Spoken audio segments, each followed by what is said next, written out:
Corona की चौथी लहर के वार जारी, महलक वबा मजीद 63 जिंदगियां निकल गई। 24 घंटे में 2512 नए केसेस रिपोर्ट। मुल्क भर में मस्बत केसेस की शरह 4.4% रही। उधर बरतानिया ने पाकिस्तान को ट्रैवल रेड लिस्ट से निकाल दिया।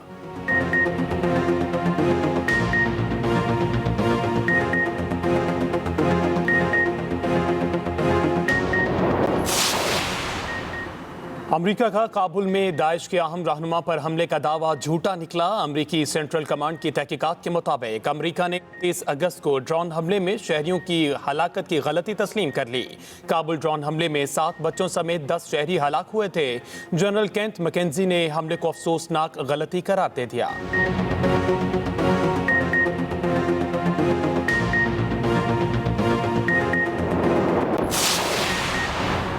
अफगानिस्तान इस वक्त एक तारीखी दोराहे पर खड़ा है। अफगानिस्तान से पाकिस्तान में दहशतगर्दी का खतरा है। वज़ीर आज़म इमरान खान का गैर मुल्की टीवी को इंटरव्यू। वज़ीर आज़म ने कहा, अफगानिस्तान गलत समत में चला गया तो अफरा तफरी फैलेगी। अफगानिस्तान में अमन व इस्तेहकाम की वाहिद सूरत मुश्तरका हुकूमत है।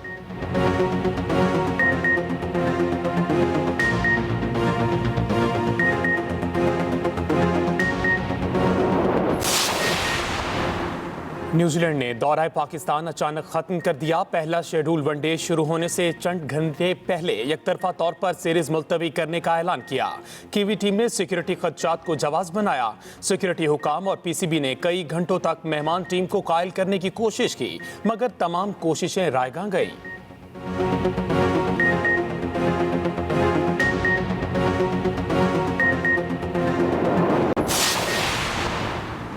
पाकिस्तान क्रिकेट बोर्ड का मामला आईसीसी में ले जाने का ऐलान। सीरीज मुलतवी होने पर चेयरमैन पीसीबी रमीज राजा शदीद बरहम। कहा, न्यूजीलैंड कौन सी दुनिया में रह रहा है, आईसीसी में देखेंगे। Chief operating officer PCB Wasim Khan के मुताबिक न्यूजीलैंड टीम को वापस ले जाने के लिए आज जहाज पाकिस्तान आएगा।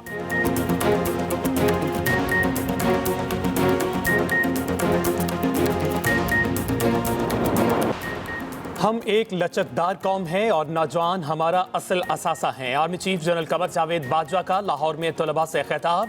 आईएसपीआर के मुताबिक army chief general Qamar Javed Bajwa का गवर्नमेंट कॉलेज यूनिवर्सिटी लाहौर का दौरा। कॉन्वोकेशन में बतौर मेहमान खुसूसी शिरकत। तलबा में डिग्रियां और मेडल तकसीम किए।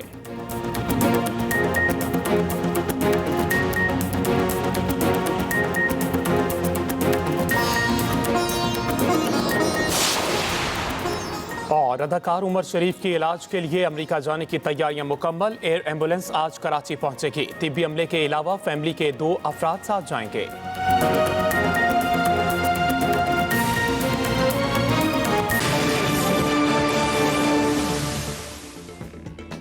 अस्सलाम वालेकुम नाजरीन, आप देख रहे हैं program the review Kamran Yousuf और शहबाज राना के साथ। द रिव्यू में हम पाकिस्तान की मईशत, खारजा अमूर और नेशनल सिक्योरिटी से जुड़े मामलात पर बात करते हैं। और नेशनल सिक्योरिटी की अगर बात करें तो पाकिस्तान और पाकिस्तान में क्रिकेट के शायकीन के लिए अफसोसनाक और बुरी खबर कि बिल्कुल आखिरी लम्हात में जब पाकिस्तान और न्यूजीलैंड के दरमियान पहला one day international Rawalpindi cricket stadium में खेला जाना था, तो न्यूजीलैंड की टीम ने यकतरफा तौर पर ना सिर्फ वो मैच बल्कि पूरा दौरा अपना मनसूख कर दिया। और उसकी वजह न्यूजीलैंड ने ये बताई कि उनको सिक्योरिटी खदशात हैं, सिक्योरिटी अलर्ट मौसूल हुआ है, जिसकी वजह से यकतरफा तौर पर वो ये दौरा कैंसिल कर रहे हैं। लेकिन दूसरी तरफ पाकिस्तान का ये कहना है कि इस किस्म की कोई जो सिक्योरिटी थ्रेट है उनके पास नहीं थी। वज़ीर दाखिला शेख रशीद साहब ने कहा कि ये पाकिस्तान के खिलाफ एक साजिश है, इसमें खुफिया हाथ मुलव्वस हैं।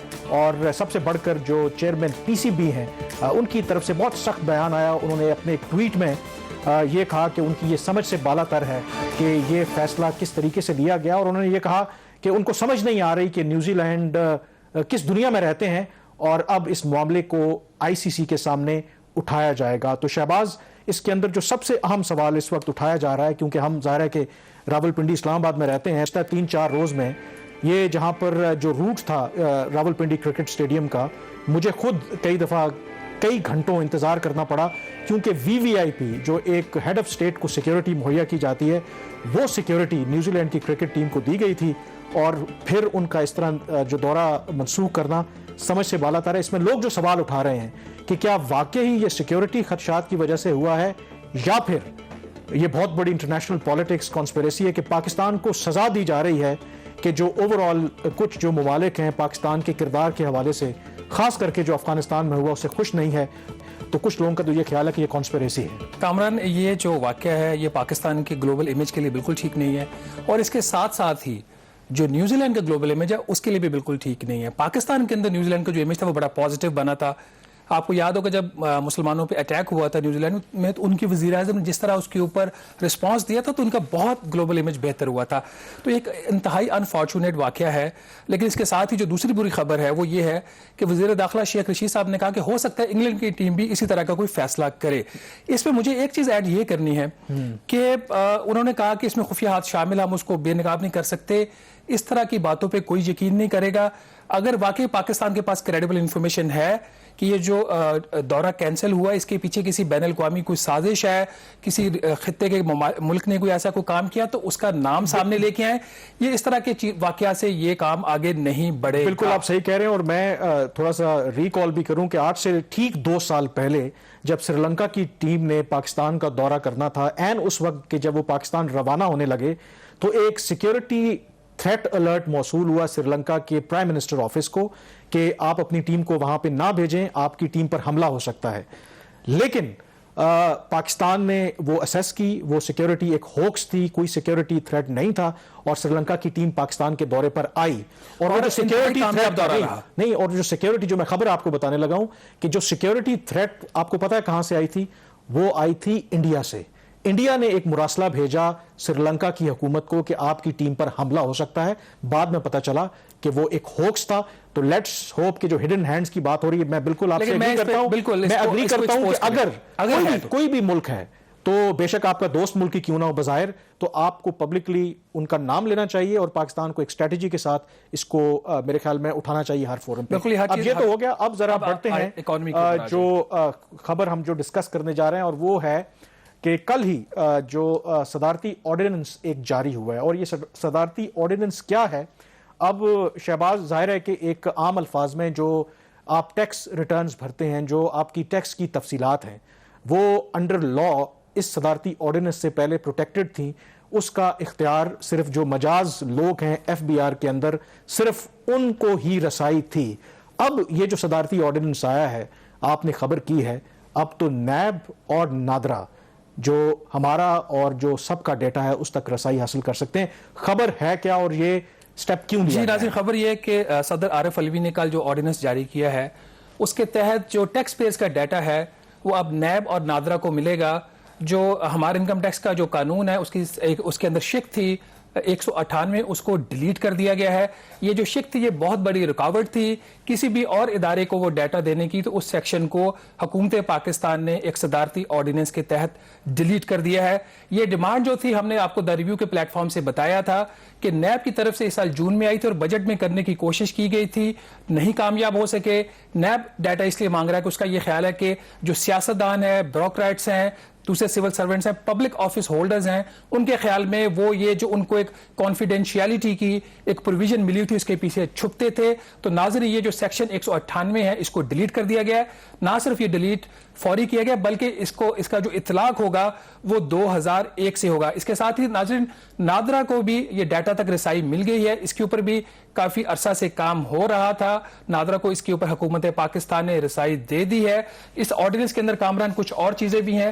اس میں ایک امپورٹنٹ چیز یہ ہے کہ وہ تمام افراد جو اپنے انکم ٹیکس کے گوشوارے جمع نہیں کرواتے، ایف بی آر کے پاس اب یہ اختیار ہوگا کہ ان کے موبائل فونز اور ان کے جو بجلی کے کنیکشن ہیں ان کو منقطع کر دیا جائے. اس کے ساتھ ہی بہت سارے ایسے جو پروفیشنل سروسز ہیں، ڈاکٹرز ہیں، انجینئرز ہیں، ٹیچرز ہیں، ٹرینرز ہیں، ٹیوٹرز ہیں، ان کے بجلی کے بلوں کے اوپر آج سے 35% اضافی ٹیکس لاگو کر دیا گیا ہے اگر وہ اپنے آمدن کے گوشوارے جمع نہیں کرواتے. ایک بہت ہی ڈراسٹک سٹیپ حکومت نے اور لیا ہے، وہ یہ ہے کہ وہ تمام کمپنیاں جو کاروبار کرتی ہیں اور ان کے جو اخراجات 2.5 लाख रुपए से ज्यादा हैं और वो जो अखराजात हैं वो कैश में करेंगे तो वो उनका जो खर्चा है उसको आमदन समझा जाएगा। और शर्त ये आप रखिए कि आपका अगर 2,50,000 रुपए से ऊपर का खर्चा है कंपनी का तो वो सिर्फ डिजिटल मोड ऑफ पेमेंट से होगा। तो हुकूमत डिजिटाइजेशन की तरफ भी जाना चाह रही है। तो कामरान ये है ब्रीफ समरी, ये तमाम जो इकदाम देखिए, ये जो तमाम जो इकदाम आपने लिए हैं, बज़ाहिर हुकूमत की नीयत ये है कि टैक्स बेस को बढ़ाया जाए।